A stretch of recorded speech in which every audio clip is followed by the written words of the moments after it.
Hey guys, I'm Paul Pluta. I'm the method actor who plays Archibald Chesterfield III, AC3. And today, guys, I want to talk about 3-4-1, fuckers! 3-4-1.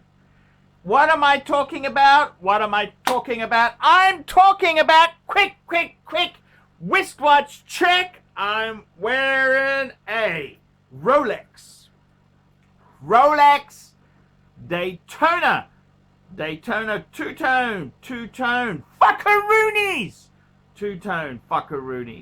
And the reason I'm showing you this, well, it's a wristwatch check.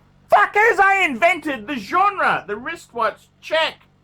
The reason I'm showing you that is I want to talk about 3-4-1. See, to pay for this Rolex Daytona, I had to sell a few pieces off. I didn't have the moolah, did not have the cash, did not have the coin. So what I did was I sold some very cool chronographs to fund this one. 3 chronographs I sold to get one lousy well, it's a Rolex. So I wanted to talk about it with you. And the 3 chronographs that I sold off my Omega Speedmaster Man on the fucking Moon. I sold off my Breguet Type 20. No, not the Transatlantic. It was the Ehrenvale on the bracelet. And I sold off my Hoya. That's the Tag Hoya reissue caliber 11. 3 chronographs, and I gotta tell you, it tore my heart out. It tore my heart out to do this, but I had to do this. Why did I have to do this? I tell you why I had to do it, because I needed the money. I needed the coin. So I needed these resources. I gotta be honest with you there, complete honesty. It was fucking hard, man. I love those 3 chronographs. And I had actually made a video, point in the corner there, I made a video on how I had 4 chronographs, because I still retained one, which was the Zenith El Primero. The Chronomeister Zenith El Primero Open, the 1969 reissue. So I gotta tell you, it tore my heart out to do it. The Omega Speedmaster, I want to talk about this. The Omega Speedmaster Man on the Moon, probably one of the most iconic sports chronographs of all time. I had a box papers example. It had absolutely fucking everything with it. I let it go. I let the bastard go. Omega Speedmaster Man on the Moon. I had the red box. Mine was just before the big fuck off box. And I gotta be completely honest with you. Of course I missed that piece. I miss that piece. Something chronic.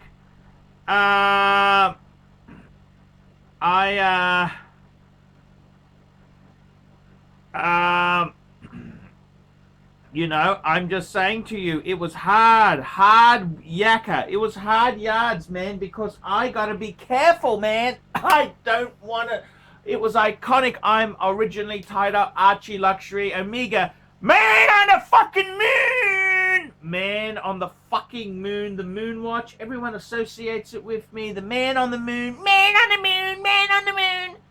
And I sold it off. Made a bit of coin, yes, I did actually make some money on that deal there. Made a bit of money. Little bit. I basically paid $3,700 for the Omega, and I sold it for $42. $500. Okay, that's good. It offsets the losses on other pieces. But that was a very hard, the Omega Speedmaster. That's something I wish I had kept, but I needed the coin. The other piece I sold, the other piece was the Bregster. Oh my God, the Breguet. I mean, the Breguet was just so beautiful. Horology at a discount price. It was on a full bracelet. It fitted. It was cool. It was the sophisticated fuckers. It was in steel, highly polished. It was kind of like a dress watch. It's Breguet. I mean, it's just such a cool brand. And I had a Lemania movement, which is, Patek used Lemania. It was amazing. It was amazing. And I sold it. I sold it to a guy in America. Did I make money? Did I lose money? I got to be completely honest with you. I probably broke even. No big profits in that one. Then after that, so the emotional damage when I sold the Breguet, fuck, that was a big ticket piece. That was a stable I thought I'd keep forever, but I needed the coin. And then finally the Hoya, and the Hoya makes me angry because I sold it far too cheap. I shot myself in the foot, sold it far too cheap, and that was the Steve McQueen. That had fucking sex appeal. Fuck, did that piece have sex appeal. It was like a walking penis on your wrist. That watch was just so cool. And I gotta be honest with you there. It was, that's kind of how, I gotta be completely frank with you. I gotta be completely frank. It was fucking hard to sell that. I know, Salida movement, Salida, but it was so cool. It was like mint. The guy who bought it was a Vietnamese guy. Little bit, the watch was, even on me, it was a big monster. So it was a little bit too big for him. So he only wore it a couple of times and then he flicked it to me. So it was basically a new watch. I sold it for what I paid for it, which I thought was a bargain, $4,400. Sold it far too fucking cheap. I reckon high fours. It should have been 4.8, 4.9. That's where it should have been headed. Sold it far too cheap. And yeah, well, you can't. Then the doc got angry at me. The doc, how did I fucking remember? The doc, you don't understand. I was in mental arbitrage, just floating in the sewer of life, man. I can't remember the doc wanted it. Fuck me dead, man. I sold it far too cheap, so I'm in a bad mood. Very fucking bad mood about that one. But at the end of the day, what did I do it for? I did it for one reason. Rolex fucking Daytona. This is the ArchieLuxury. This is what I want to call the ArchieLuxury Daytona. Paul Newman had a Daytona. Steve McQueen had the Explorer 2. There's certain iconic watches which certain people are tied with. In my case, I am the two-tone Rolex Daytona. The 116523. That is me, fuckers! The ArchieLuxury Rolex Daytona. The ArchieLuxury Rolex Daytona. That's what it is. It's the two-tone with the exotic blue dial. And you can't quite see it in that light. That light is very hard to capture there. But I did it. I sold it. I sold those three to get one. 3 for 1. It's a deal swap. How do I feel? The funny thing is, I had a fire sale. I basically sold 7 or 8 pieces. And it's only when, after the deals had gone through, I realized I'd done this. 3 divers, 3 discount divers, 3 chronographs, the Tudor Hydronaut, which the Hydronaut money was basically used to subsidize the Patek Philippe service, and the IWC, which actually hasn't fucking sold yet. Sydney Watch Exchange, Cove at Sydney Watch Exchange, he's dropped the price. Come on, fuckers!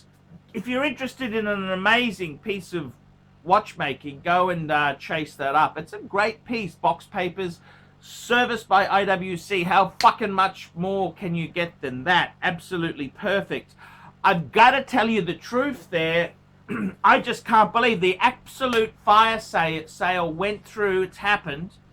And 3 for 1. How do I feel about it? Well, I think at the end of the day, those 3 chronographs, yes, the Omega, yes, the Breguet, and yes, the Hoya, they were beautiful, wonderful pieces, but I needed the money to get into a Daytona. I mean, let's have a look at it. So 4,004. These are all Aussie dollars. 4,400 for the caliber 11. I got 4,200 for the Omega Speedmaster. Man on a fucking moon. And I got for the Breguet about 7 Aussie. That's 15.6. 4.2. 4.4 and 7. This is all Aussie. 15.6 Aussie, and I needed that to pay for the Rolex Daytona. That's what I needed to do. I needed hocus pocus fuckers, hocus pocus fuckers. And I got to be honest with you. How do I find it? How did I feel about it? It's a very difficult one. It's hard because I remember years ago I had the Archie 5, and I often considered selling one of those amazing pieces to get a couple of other ones, you know. So I'm actually doing the reverse because I had a 13-piece collection, and I sold them off to basically get 3 for 1, and I realize it now. Fuck this. It just happened so quick, you know. It just happened so quick.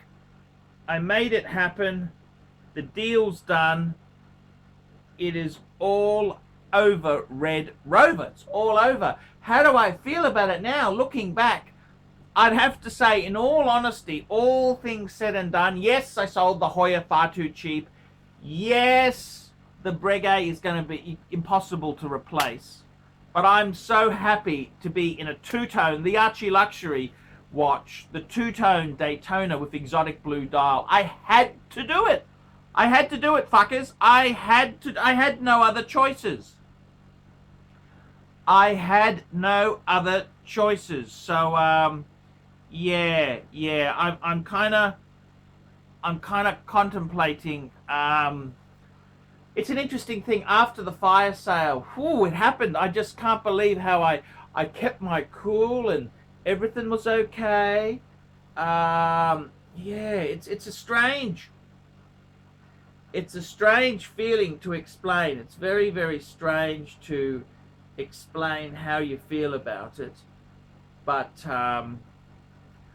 what can you say? What can you say indeed? It's very tricky, Dicky. It's tricky. It's fucking, it's hard. I mean, they were 3 watches. I mean, I really, you know, you don't miss them. Then I'll watch a video on an Omega Speedmaster, or I'll find an article. There was one on New Turfers, how this guy had a Speedy and he got a new old stock Speedy, and then he got a 1171 bracelet. Oh, fuck, I miss my Speedy. Just little things like that. You see a collection, you think, fuck, I owned one of those. The Breguets, that was a lovely watch. I really loved my Breguet. I really loved the Breguet. But all considered, you know, I mean, it was probably, the condition of the Breguet was probably too good to really use and abuse. It was kind of perfect, and I was sort of safe queening it too much. Okay, I was safe queening it because I didn't want to damage it. So that one is a little bit disappointing. I would have to say, in all honesty, there, it's hard. The Hoya, I'll never get a fucking Hoya like that again. I mean, the Hoya was like brand new from the boutique, receipt, everything, box papers, everything like new. The guy had worn it like 3 or 4 times in third. Oh, it was too big. I'll never get a fucking like new at 4.4 Aussie. Not US, we're talking Aussie pesos, fuckers. So that kind of hurts. But when you realize I've put the money into a Rolex Daytona, you can sort of be forgiven. I mean, the Daytona is sexy. I never thought for the life of me I would ever get into a Daytona. I just thought Daytona would be impossible for me to get into. Absolutely impossible. I just thought it would never happen. It was just completely off the card. So the fact I fell into a Daytona, that is an amazing thing. It's an amazing watch. I'm very, very grateful. So I suppose for that, I'd have to say, oh, okay, it doesn't feel too bad. I'm Archibald Chesterfield III. Remember, like, subscribe, tell your fuckhead friends, and don't forget, this is the ArchieLuxury chronograph. This is the ArchieLuxury Rolex Daytona, the 2-tone with the blue exotic dial. Just like the Paul Newman, you've got the ArchieLuxury. So that's how it goes, guys. So until next time, put some really nasty comments down below. And until next time, ciao, fuckers! I'm only signing it because it costs nothing.